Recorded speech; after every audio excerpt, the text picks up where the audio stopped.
back again. So we continue with the definition of terms. So we have virulence. So virulence, this is the severity or harmfulness of a pathogen or the ability of a pathogen to produce disease. Yeah. So we have attenuated strain. So a strain of microorganisms which has diminished virulence or weakened. Our next one is autoclave. So what is an autoclave? So an autoclave is a device in which objects are sterilized by steam under pressure. The next one is a carrier. Who is a carrier or what is a carrier?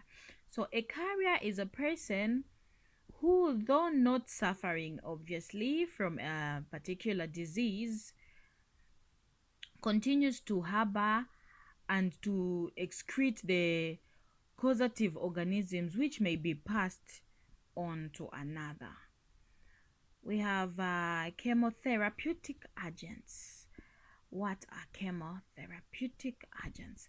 So chemotherapeutic agent is a synthetic substance which has a destructive action against microorganisms and which is used to treat infection.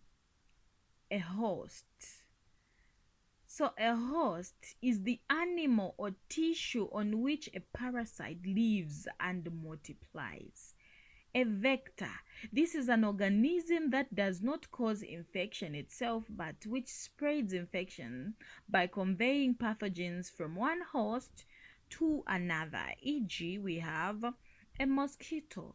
So a mosquito does not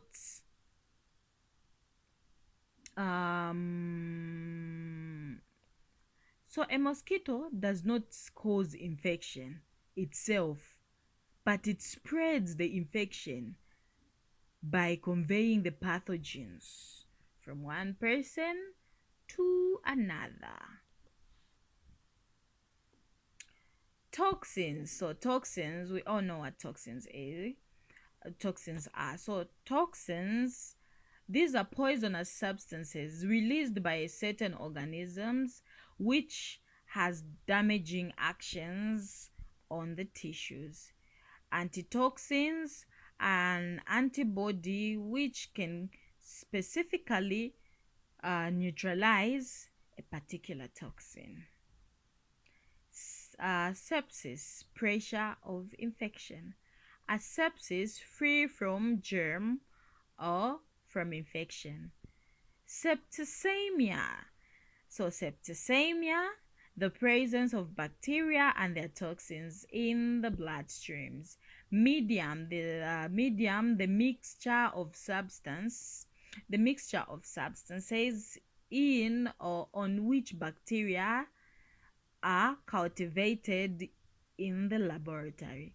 Incubation period. So incubation period, this is the period between entry of microorganisms into the body and manifestation of symptoms of the disease. So for today, we end here in, so this is